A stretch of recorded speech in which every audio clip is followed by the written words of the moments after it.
Everyone, so I've got my Dark Pact Totems geared up, and we're just trialing out how the damage is and everything with the build.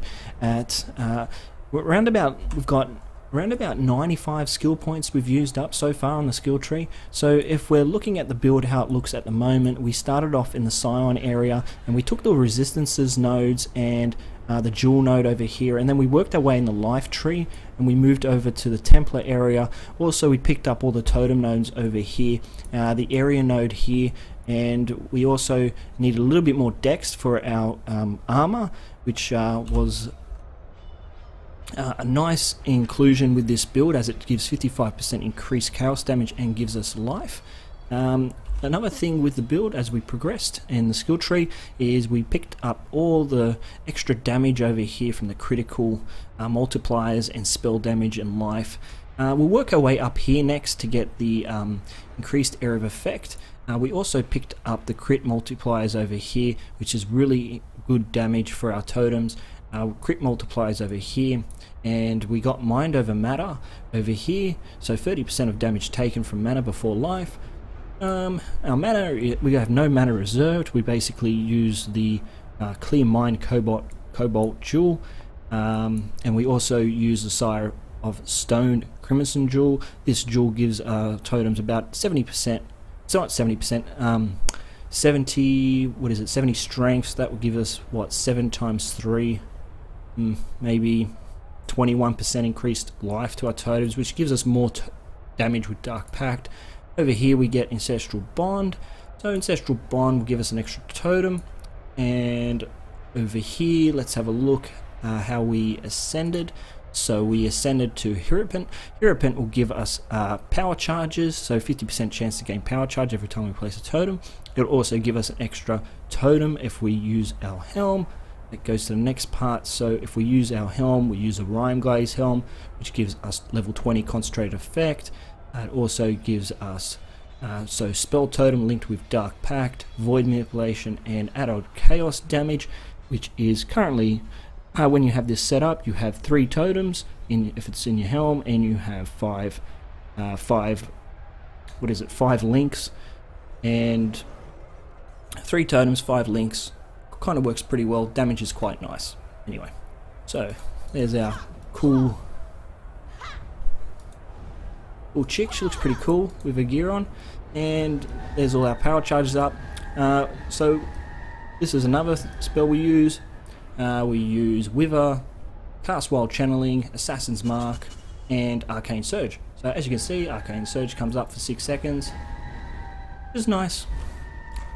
Anyway, enough about the build. I think Socketed Gems is that. We also use Shield Charge, Fortify, Faster Attacks as our movement skill. I'm trying out Blight with increased area of effect and increased duration. So what that does is, I don't know, kind of slows down the mobs if they're kind of annoying. You know, you can slow them down, and then it can maybe if you use a jewel, that jewel, it can. Oh, hang on, let's just finish this map. Let me just get out of here, and we'll do a new map. I was testing it out on a level 80 map, which is pretty good. It's still a little bit low life, but we use mind over matter. We have a bit of energy shield, but we would like to see a little bit more life come into the build. Life nodes over here, life nodes over here. We've got life nodes over here too, and then later on we'll ascend again in Uber Lab. We'll send into the Path of the Shadow, which will give us an extra 3 passive skill points. And when we ascend, we'll probably go this way, pick up the life nodes here. There's so much damage over here. Like, the damage here is crazy with the crit. Anyway, let's just try it out real quick. If you watched my video before, Path of Building, it kind of gives you a layout anyway on how the build is in there. So at the moment we don't really need any auras up. We use Val Haste. So what are we at? We're at a level 75 map. Now you cast your totems in first. Just cast your totems down, because your totems are basically they're going to save your life, man. Because wherever you are, your totems will have to kill everything pretty quickly. Otherwise, you're not going to survive. So you want something that does reasonably fast damage, fast area of effect, just clears very quickly. Okay. Well, I think my chaos resistance is pretty shit, so I was not prepared for that. I pick up this for chromes. I need chromes at the moment.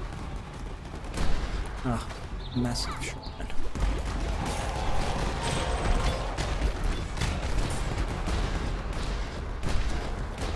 Where are we? So we'll just go straight to the boss as quick as we possibly can. So we'll move on to the cave. I know I haven't cleared the whole map. We want to see how the build goes against bosses as well. Just remember also, guys, our Dark Pact gem is only level 15, so it's nowhere near level 20. The build is nowhere near complete. It's just showing you guys how the build is at this stage. With the bandits, I'm thinking don't go 2 points, go with Alira. Alira is really good with this build. You get crit multiplier, you get resistances, and you also get, what is it, mana regen, man. So, freaking hell, man, everything works well with Alira with this build, if you want to do the bandits, okay?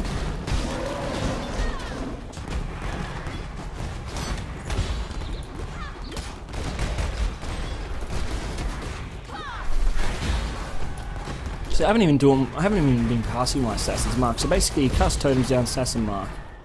Looking at it here. Alright. Totems down, assassin's mark. Or Wither, which casts assassin's mark from cast while channeling.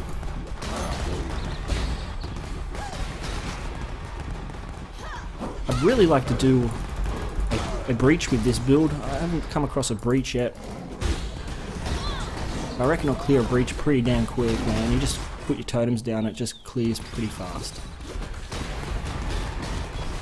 What's going on here? Assassinate the target, keep the guards alive.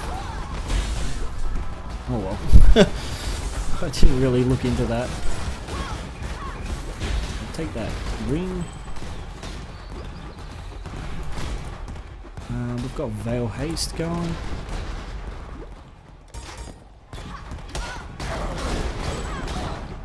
Here's the boss. Don't want this guy to hit me. Make him really slow so he doesn't walk around everywhere.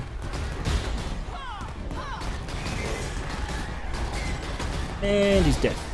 Okay. So anyway, that's just the build, how it is at the moment. Hopefully I haven't taken too long to show you the build with Dark Pact Totems. And this is how it's progressing so far. Gear is pretty damn shit. Everything is shit. Look at my shield. It's completely shit. So if you guys want to try out the build, you know, this is a nice beginner build, nice starter build if you guys want to do it. You don't require many gem sockets. So I think you can also, like, you know, use the what is it? The Chrome's Roots, I think, the boots. Yeah, that's it, the boots, Chrome's Roots. And what that does is it'll give you a shitload of life, and you can go with that. Breath of the Council we're using at the moment as the weapon. You don't have to go with that, you can go with whatever you want to have increased damage, or if you want resistances on your weapon or whatever. There's lots of options you can choose, you know. Basically the main thing you need is the Rhyme Glaze. And maybe this or Chrome's Heart would be cool too. Anyway, so I'm Lucas D. Thanks for watching the video, guys. And this is just a little introduction of how the build's progressing. The Dark Pact Totems build for Path of Exile 3.0. Thanks for watching. See you later.